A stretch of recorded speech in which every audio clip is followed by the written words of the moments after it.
अतीत में ईरान काफी बड़ा और ताकतवर देश रहा है। ईरान की सीमा वक्त के साथ साथ घटती बढ़ती रही। खास तौर पर अगर आज के ईरान और प्राचीन ईरान की बात करें तो सिकंदर से लेकर तुर्क और अरब देशों के आक्रमणकारियों ने ईरान को अपना निशाना बनाया।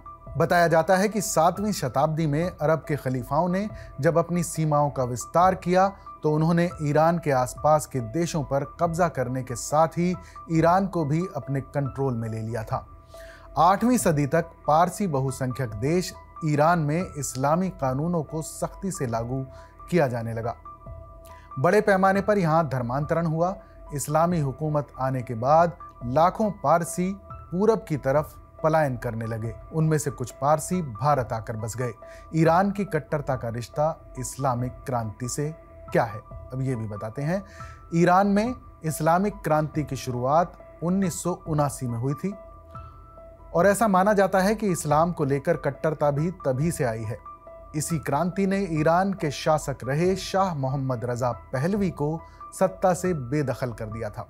पहलवी के हाथ से सत्ता छीनने के बाद ईरान में आयतुल्ला रोहुल्ला खामनेई के नेतृत्व में एक धार्मिक गणतंत्र की स्थापना हुई। शाह रजा पहलवी 1941 से सत्ता में थे, लेकिन उनको ईरान में मौजूद धार्मिक नेताओं के विरोध का सामना करना पड़ता था। इस विरोध की आवाज को दबाने के लिए शाह ने लगातार ईरान से इस्लाम की भूमिका को कम करने, इस्लाम से पहले ईरानी सभ्यता की उपलब्धियां गिनाने और आधुनिक राष्ट्र बनाने के लिए कई कदम उठाए। हालांकि शाह का ईरान को आधुनिक राष्ट्र बनाने का विचार ईरानी लोगों की समझ में नहीं आया और इस्लामिक धर्मगुरु उनसे चिढ़कर उनको अमेरिका का पिट्ठू कहने लगे। क्रांति के शुरुआती चरण में शाह ने इसको दबाने की पूरी कोशिश की। आयतुल्ला रोहुल्ला खामनेई को गिरफ्तार करके ईरान से निकाल दिया गया, लेकिन सबसे बड़ी घटना तब घटी जब ईरानी सरकारी मीडिया ने खामनेई के खिलाफ आपत्तिजनक कहानियां छापी और इसके बाद ईरान के लोग भड़क उठे और दिसंबर 1978 में करीब 20 लाख लोग शाह के खिलाफ प्रदर्शन करते हुए शाहयाद चौक पर इकट्ठा हुए।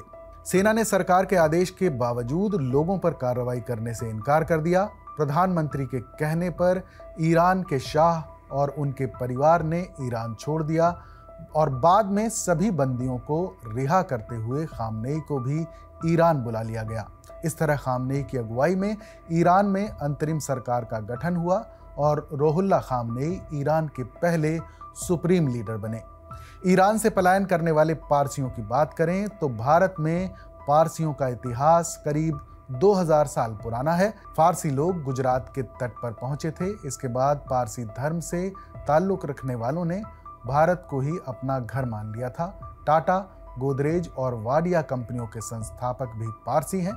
इन तीनों कंपनियों ने हमेशा से ही इंडियन इकोनॉमी में अहम रोल निभाया है। सिर्फ भारत ही नहीं बल्कि दुनिया भर की इकोनॉमी में हजारों पारसियों का डंका बोलता है।